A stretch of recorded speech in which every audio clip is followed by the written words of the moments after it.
Devil ಗ್ಯಾಂಗ್ನ ಕುಕೃತ್ಯದ ಬಗ್ಗೆ ನಾವು ಮಾತನಾಡ್ತಾ ಇದ್ವಿ. ಯಾವ ರೀತಿ ಅವರು ಈ ಹತ್ಯೆಯನ್ನು ನಡೆಸಿದ್ರು ಅನ್ನೋದನ್ನ ರಿಮ್ಯಾಂಡ್ ಕಾಪಿಯಲ್ಲಿ ಉಲ್ಲೇಖಿಸಲಾಗಿತ್ತು. ಕೊಲೆ ಆರೋಪಿ ನಟ ದರ್ಶನ್ಗೆ ಮತ್ತೆ ಕಸ್ಟಡಿ. ಕ್ರಿಮಿನಲ್ ಹಿನ್ನೆಲೆ ಇರುವಂತಹ ದರ್ಶನ್ಗೆ ಈಗ ಸಂಕಷ್ಟ ಎದುರಾಗಿದೆ. ಮತ್ತಷ್ಟು ವಿಚಾರಣೆಯನ್ನು ನಡೆಸಲಿಕ್ಕೆ ರಿಮ್ಯಾಂಡ್ ಅರ್ಜಿ ಸಲ್ಲಿಕೆ ಆಗಿರುವಂತಹದ್ದು. ನಟ ದರ್ಶನ್ ಮೇಲಿರುವಂತಹ ಕೇಸ್ಗಳು ಹಾಗಾದ್ರೆ ಯಾವ್ಯಾವು? ಆ ಕೇಸ್ಗಳು ನಟ ದರ್ಶನ್ಗೆ ಸಂಕಷ್ಟವನ್ನ ತಂದೊಡ್ಡುತ್ತೆ. ನಟ ದರ್ಶನ್ ಹಳೆ ಕೇಸ್ಗಳ ಹಿಸ್ಟರಿ ಏನು?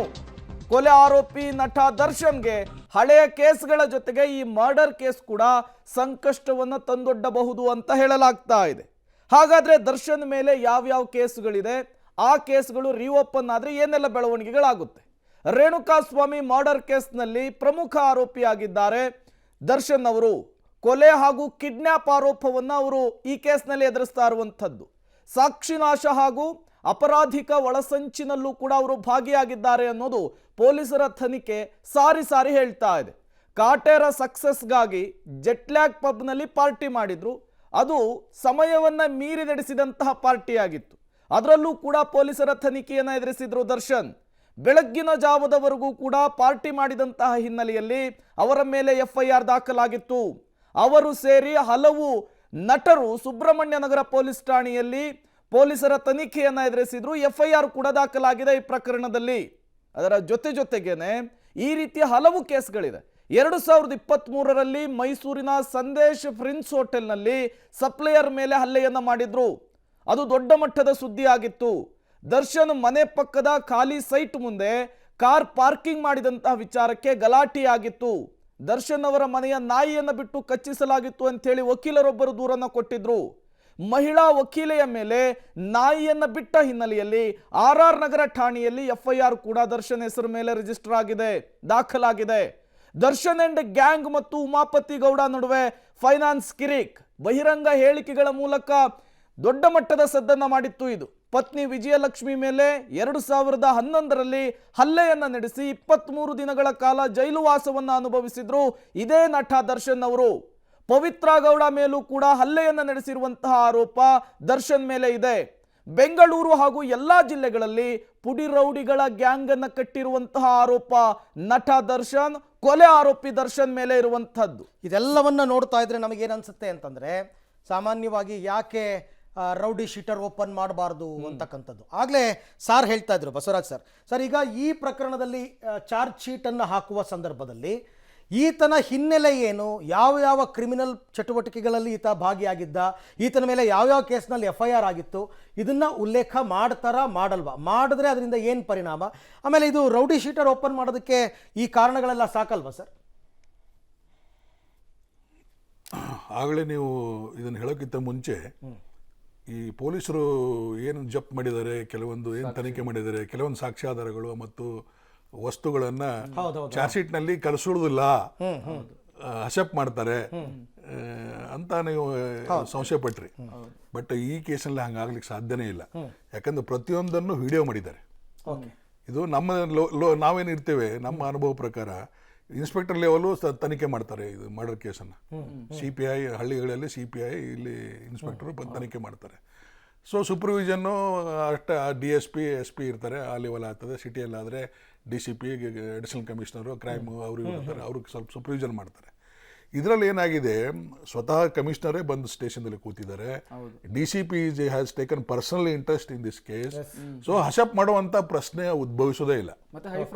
ಹೈ ಪ್ರೊಫೈಲ್ ಕೇಸು ಪ್ರತಿಯೊಂದು ಮೈನ್ಯೂಟ್ ಆಗಿ ಇನ್ವೆಸ್ಟಿಗೇಷನ್ ಮಾಡಿದಾಗ ಹೇಗೆ ಹೌ ಡು ಎಕ್ಸ್ಪೆಕ್ಟ್ ಆ ಥರ ಇದೆ. ಮತ್ತು ಇದರಲ್ಲಿ ನಾನು ಹೇಳ್ತೇನೆ, ಇದರೆಲ್ಲ ಪ್ರಾಮಾಣಿಕ ಆಫೀಸರ್ಸ್ಗಳು ಇದ್ದಾರೆ, ಯಾವ ಆಮಿಷಕ್ಕೂ ಒಳಗಾಗುವಂಥ ಅಧಿಕಾರಿಗಳಲ್ಲ. ಇವನ್ DCP ಆಗಲಿ ಕಮಿಷನರ್ ಆಗಲಿ, ದೇ ಆರ್ ವೆರಿ ಆನೆಸ್ಟ್. ಜಗಲ್ಲೇ ಗೊತ್ತಿದೆ. ನಾ also served with commissioner also. He is very eminent, efficient and don't care master. Even ಇದರಲ್ಲಿ ಇದು CM ಹೇಳಿದ್ದಾರೆ, ನಾವು ಯಾವ ಇದರಲ್ಲಿ ಇಂಟರ್ಫಿಯರ್ ಆಗೋದಿಲ್ಲ. ನಿನ್ನೆನೂ ಹೇಳಿದ್ದಾರೆ. ಆ PP ಬದಲಾವಣೆ ಮಾಡೋ ಬೇಕಾದ ಇನ್ಸಿಡೆಂಟ್ ಇದಾವೆ. ಅವ್ರ ಜೊತೆಗೆ ಅಸಿಸ್ಟ್ ಮಾಡ್ಲಿಕ್ಕೆ ಇನ್ನೂ ಹೊರಗಿನವರಿಗೆ ಒಳ್ಳೆ ಸೀನಿಯರ್ ಲಾಯರ್ಗೆ ಕೊಡ್ತಾರೆ. ಆ ಥರ ಕೊಡಬಹುದು. ಇದರಲ್ಲಿ PP ಇದ್ದೇ ಇರ್ತಾರೆ, ಅವ್ರಿಗೆ ಅಸಿಸ್ಟ್ ಮಾಡಲಿಕ್ಕೆ. ಹಿಂದೆ ನೀವು ಇದು ಬಾಂಬೆ ಮರ್ಡರ್ ಕೇಸ್ನಲ್ಲಿ ನಿಕಮ್ಗೆ ಅಸಿಸ್ಟ್ ಮಾಡ್ಲಿಕ್ಕೆ ಹೊರಗಿನವ್ರು ಆ ಥರ. ಇದರಲ್ಲಿ ಏನಾಗಿದೆ, ಇದರಲ್ಲಿ ಇರುವಂಥ ಎವಿಡೆನ್ಸ್ಗಳು ನಾವು ಆಗಲೇ ಕೇಳಿದ್ರಲ್ಲ ಕ್ವಶನ್, ಇಡುವಂಥ ಎವಿಡೆನ್ಸ್ಗಳು ಏನಂದ್ರಲ್ಲ ಆಗಲೇ ಯಾವ್ದು ಕ್ವಶನ್ ಕೇಳಿ ಅಲ್ಲ ನಾನು ಇಲ್ಲಿ ಈ ಹಳೆ ಕೇಸ್ಗಳಿದೆಯಲ್ಲ ಎಸ್ ಹಳೆ ಕೇಸ್ಗಳ ಬಗ್ಗೆ ಹಿಂದೆ ನಾನು ಆಗಲೇ ಹೇಳ್ತಾ ಇದ್ದೆ, ಹಳೆ ಕೇಸುಗಳು ಸಾಕಷ್ಟು ಇದಾವೆ. ಅದರಲ್ಲಿ FIR ಒಂದು 3-4 ಕೇಸ್ನಲ್ಲಿ FIR ಆಗಿದೆ. ಅವೆಲ್ಲ ಡಾಕ್ಯುಮೆಂಟ್ಸ್ ನಾವು ಚಾರ್ಜ್ ಶೀಟ್ ತಗೋತೇವೆ, ಅವನ ಇತಿಹಾಸವನ್ನು ಹೇಳ್ತೇವೆ. ಹೀಸ್ ಹ್ಯಾಬಿಚುವಲ್, ಈ ತರ ಮಾಡುವಂತ ಪ್ರವೃತ್ತಿ ಮನುಷ್ಯ ಅಂತ ಕೋರ್ಟ್ ಹೇಳಿದ್ರೆ ಅದನ್ನ ಹೇಗೆ ಕನ್ಸಿಡರ್ ಮಾಡುತ್ತೆ ಅಂತ ಶ್ರೀನಿವಾಸ್ ಅವ್ರನ್ನ ಕೇಳ್ಬಿಡ್ತೀನಿ. ಶ್ರೀನಿವಾಸ್ ಅವ್ರ, ಈಗ ಸರ್ ಹೇಳ್ತಾ ಇದ್ರು ಚಾರ್ಜ್ ಶೀಟ್ ನಲ್ಲಿ ಆತನ ಹಿಸ್ಟ್ರಿ ಎಲ್ಲ ಬರಿತೀವಿ, ಆತನ ವಿರುದ್ಧ ದಾಖಲಾಗಿರೋ FIR ಗಳನ್ನೆಲ್ಲ ನಮೂದು ಮಾಡ್ತೀವಿ ಅಂತ.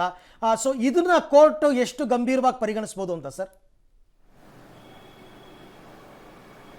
ನೋಡಿ, ಭಾರತೀಯ ಸಾಕ್ಷ್ಯ ನಿಯಮ ಏನಿದೆ, ಇಂಡಿಯನ್ ಎವಿಡೆನ್ಸ್ ಆಕ್ಟ್ ಸೆಕ್ಷನ್ 54, ಅದರ ಪ್ರಕಾರ ಯಾವುದೇ ಒಬ್ಬ ಆರೋಪಿ ಇರ್ತಾನೆ, ಆ ಚಾರ್ಜ್ ಶೀಟ್ ಏನ್ ಸಬ್ಮಿಟ್ ಆಗಿದೆ ಅದ್ರ ಮೇಲೆ ಚಾರ್ಜಸ್ ಅನ್ನ ಪುರಾವೆ ಮಾಡಿ ಆತನಿಗೆ ಶಿಕ್ಷೆ ಕೊಡುವಂತಹ ಒಂದು ಕ್ರಿಯೆ ನಡಿಬೇಕಾಗುತ್ತೆ. ಆತನ ಹಿನ್ನೆಲೆ ಪೂರ್ವಾಪರ ಏನಿರುತ್ತೆ ಅದು ಅಪ್ರಸ್ತುತ ಅನ್ನೋದು ಕಾನೂನಿನ ಭಾವನೆ. ಹಾಗಾಗಿ ಅವರು ಎಷ್ಟು ಪ್ರಕರಣಗಳನ್ನ ಎದುರಿಸ್ತಾರೋ ಅಷ್ಟು ಪ್ರಕರಣಗಳು ಪ್ರತ್ಯೇಕವಾಗಿಯೇ ತನಿಖೆ ನಡೆಯುತ್ತೆ, ಪ್ರತ್ಯೇಕವಾಗಿಯೇ ವಿಚಾರಣೆ ನಡೆಯುತ್ತೆ. ಹಿಂದೆ ಆತ ದುಷ್ಕೃತ್ಯದಲ್ಲಿ ಭಾಗಿಯಾಗಿದ್ದ ಅನ್ನೋ ಕಾರಣ ಏನಿದೆ, ಪ್ರಸ್ತುತ ಪ್ರಕರಣಕ್ಕೆ ಅದು ಅನಗತ್ಯವಾಗುತ್ತೆ. ಅದನ್ನ ಪರಿಗಣನೆ ಮಾಡಲಿಕ್ಕೆ ನ್ಯಾಯಾಲಯದಲ್ಲಿ ಅವಕಾಶಗಳನ್ನ ಕಾನೂನು ಕೊಟ್ಟಿಲ್ಲ. ಹಾಗಾಗಿ ಈ ಹಿಂದೆ ಆಗಿರುವಂತಹ ಪ್ರಕರಣವನ್ನು ಗಮನಿಸ್ಕೊಂಡು ಈ ಪ್ರಕರಣದಲ್ಲೂ ಶಿಕ್ಷೆ ಕೊಡಬೇಕು ಅನ್ನುವಂಥದ್ದಕ್ಕೆ ಹುರುಳು ಸಿಗೋದಿಲ್ಲ. ಆ ಏನು ಹಿನ್ನೆಲೆ ಇದೆ ಅದು ರೌಡಿ ಶೀಟನ್ನು ಓಪನ್ ಮಾಡಲಿಕ್ಕೆ, ಹಿಸ್ಟರಿ ಶೀಟನ್ನು ಓಪನ್ ಮಾಡಲಿಕ್ಕೆ ಸಾಕಾಗ್ತಾರೆ. ಅದಕ್ಕೆ ಪ್ರತ್ಯೇಕವಾದಂತಹ ಪ್ರೊಸೀಜರ್ ಇದೆ. ಯಾವುದೇ ಒಂದು ಠಾಣೆಯಲ್ಲಿ ಅಲ್ಲಿನ ವಾಸಿಯಾಗಿರ್ತಕ್ಕಂತಹ ವ್ಯಕ್ತಿ ಪುಂಡಾಟದಲ್ಲಿ ಭಾಗಿಯಾಗಿದ್ರೆ, ಆತನ ಮೇಲೆ ಕ್ರಿಮಿನಲ್ ಪ್ರಕರಣಗಳು ದಾಖಲಾಗಿದ್ರೆ, ಅಂತಹ ಸಂದರ್ಭದಲ್ಲಿ ಆ ಠಾಣಾಧಿಕಾರಿ ಹಂಗಲ್ಲ Srinivas sir, sorry to interrupt. ಈಗ ಆರೋಪಿಯು ಹ್ಯಾಬಿಚುವಲ್ ಅಫೆಂಡರ್ ಅಂತ ಕೋರ್ಟ್ ಗಮನಕ್ಕೆ ತರೋದು ಬೇಕಾಗಿಲ್ವಾ? ಅವಶ್ಯಕತೆ ಇದೆ. ನಾವು ಸಾಕಷ್ಟು ಕನ್ವಿಕ್ಷನ್ ತಗೊಂಡಿದ್ದೇವೆ. ಅದನ್ನ ತಗೊಂಡ್ಬಂದ್ರೂ ಸಹ ಅದು ಪ್ರಸ್ತುತ ಆಗೋದಿಲ್ಲ. ಕಾನೂನಿನಲ್ಲಿ, ಇಂಡಿಯನ್ ಎವಿಡೆನ್ಸ್ ಆಕ್ಟ್ ನಲ್ಲಿ ಅಂತಹ ಎವಿಡೆನ್ಸ್ ಅನ್ನ ಅಡ್ಮಿಸಿಬಲ್ ಅಲ್ಲ ಅಂತ ಹೇಳಿದೆ. ಪ್ರತ್ಯೇಕ ಪ್ರಕರಣಕ್ಕೆ ಪ್ರತ್ಯೇಕವಾಗಿ ಸಾಕ್ಷಿಯನ್ನ ಒದಗಿಸಿ ಪುರಾವೆ ಮಾಡಬೇಕೇ ಹೊರತು ಹಿಂದೆ ಆತ ಅಪರಾಧಿಯಾಗಿದ್ದ, ಆರೋಪಿಯಾಗಿದ್ದ, ಆತನಿಗೆ ಶಿಕ್ಷೆ ಆಗಿದೆ ಅಥವಾ ಬಿಡುಗಡೆ ಆಗಿದೆ ಅನ್ನೋ ಸಾಕ್ಷ್ಯವನ್ನ ತಾವು ಒದಗಿಸಿ ಶಿಕ್ಷೆ ಕೊಡಿಸ್ಲಿಕ್ಕೆ ಆ ಪ್ರಕರಣದಲ್ಲಿ ಸಾಧ್ಯ ಆಗೋದಿಲ್ಲ. ಬಹಳ ಇಂಟ್ರೆಸ್ಟಿಂಗ್ ವಿಚಾರ ಸರ್. ಬಂದೆ ವೆರಿ ಇಂಪಾರ್ಟೆಂಟ್ ವಿಚಾರ. ತಾವೊಂದು ಅಭಿಪ್ರಾಯ ಪಡ್ತಿದ್ದೀರಾ, ಬಸವರಾಜ್ ಸರ್ ಒಂದು ಅಭಿಪ್ರಾಯ ಪಡ್ತಾ ಇದ್ದಾರೆ. ಇದನ್ನ ಹಾಗೆ ಚರ್ಚೆಯನ್ನು ಮುಂದುವರಿಸ್ತೀನಿ ವಿಚಾರವಾಗಿ.